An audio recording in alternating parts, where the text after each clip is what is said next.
Feels like it was months ago when the World Cup finished up here in the US, but we've already got more soccer, football for you, Jack Chat, that's kicking off on Friday. We've got events and Uh, games for the Premier League. It's crazy how quick this came, considering, especially, we were just talking about this for me. Feels like it's been such a long off season since the last time that we played football. We're finally yeah. now getting back into the swing of things. First and foremost, how excited are you that you've got this short little break? Are you juiced up for the Premier League kicking off?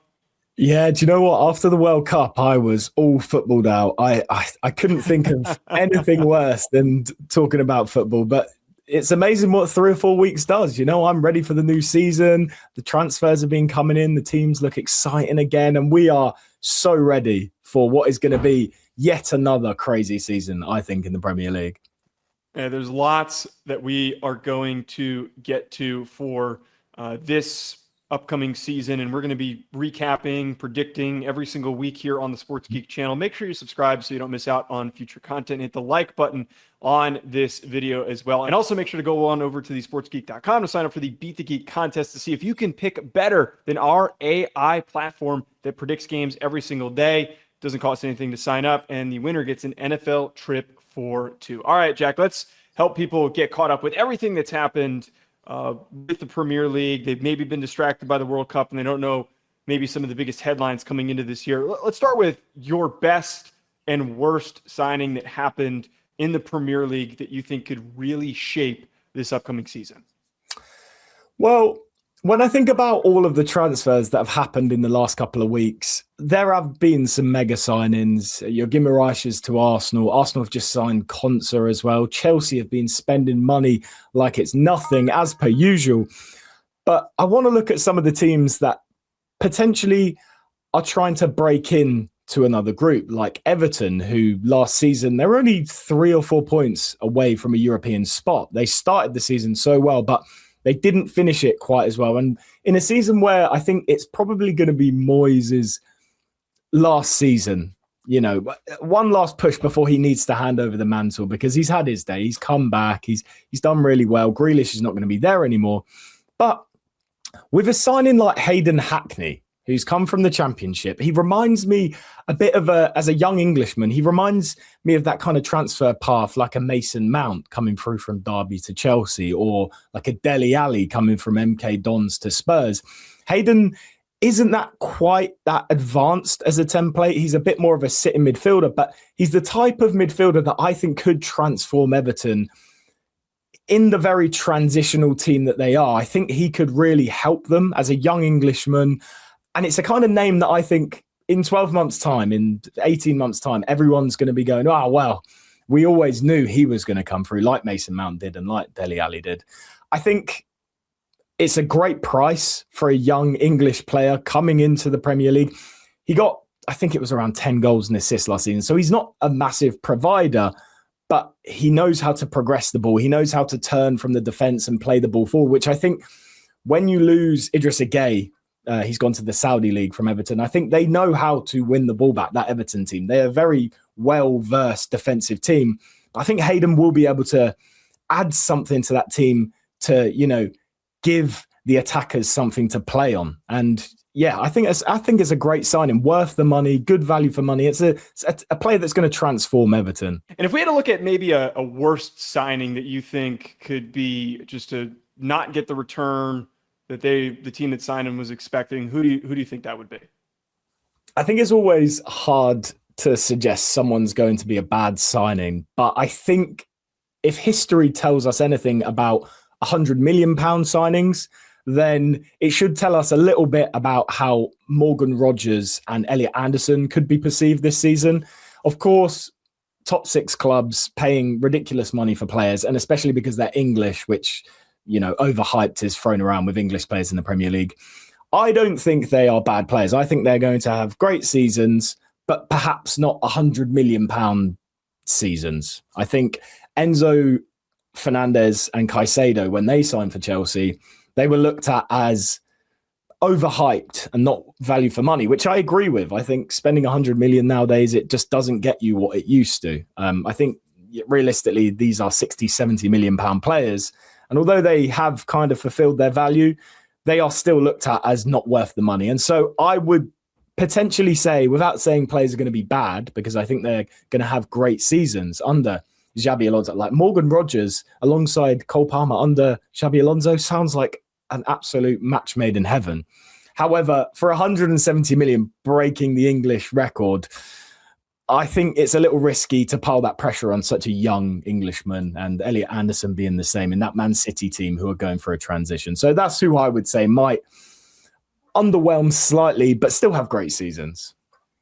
Is there a guy that you think that's not really a household name that is bound to become a star and have a breakout season in 2026?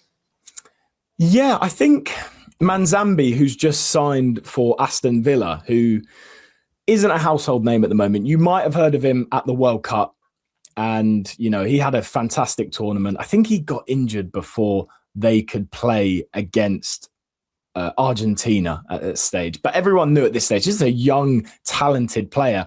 And I think with the outgoings that Aston Villa have had in the last few weeks, it has been ridiculous. They won the Europa League. They're going to be playing Champions League next season, balancing that with the other three competitions, the Premier League and the two cups. And about 7 of their starting 11 have been taken away, which is just unheard of in this position.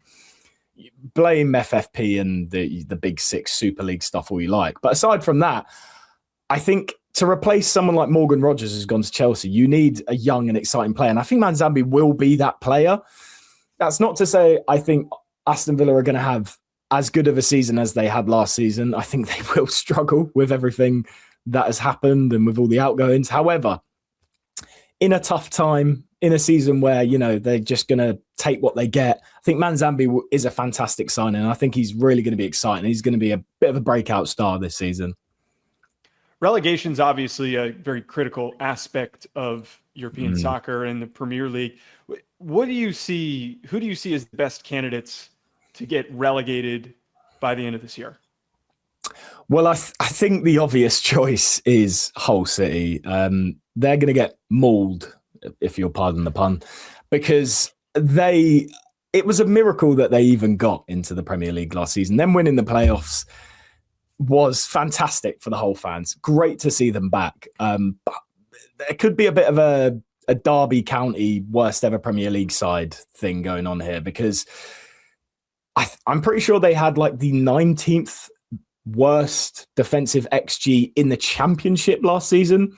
Bringing that into the Premier League with the kind of gap that there already is for the promoted teams to the rest of the league, especially with the quality from 14th, 13th place raising so high recently, I think they're in for some real trouble. And I think they're everyone's tip for going down.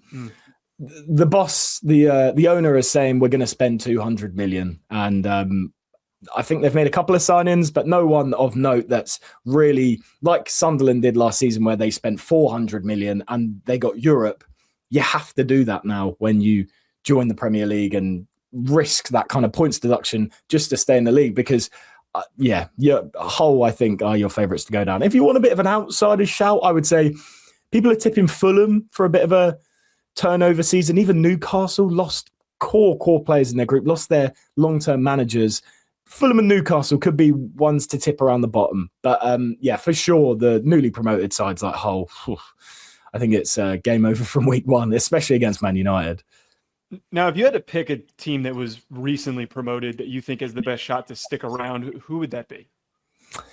Yeah, I think, to be honest, I still do think the 3 newly promoted teams probably will get relegated. However, I think Frank Lampard is building something special at Coventry.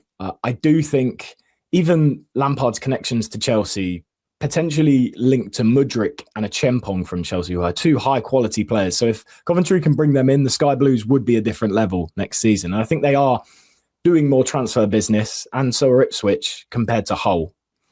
And so out of Coventry and Hull, my heart says Coventry because they're an exciting team. Lampard hasn't been relegated before. It could be a fun season. But to be honest, my head says Ipswich because they are what you would consider a yo-yo club at the moment. They came up a couple of seasons ago, went back down. They've come up again. They're a bit more experienced now. They've been there. They know what it means. They might maybe signed Liam Delap back. They've made a couple of signings. I think my head would say Ipswich to stay up, but my heart, I would love to see Coventry give it a good go this season. Premier League fans are pretty familiar with the Big Six. Is there a player outside of the Big Six that you think fans need to be paying attention to this season? Yeah, I think, to be honest, I think this season, which I've seen a few people also tip it to say that Leeds are going to have a really good season, which I do think they are. They're on a bit of a upwards like ascent at the moment, considering they were just promoted last season. And I think they are spending, they're signing big names. And to see Harry Wilson join Leeds, I'm super impressed. I think Harry Wilson is due a really good season. He had a fantastic one with Fulham, was scoring these outrageous goals. His highlight reel, he could be Zlatan Ibrahimovic if he shows his kids, because he looks silly.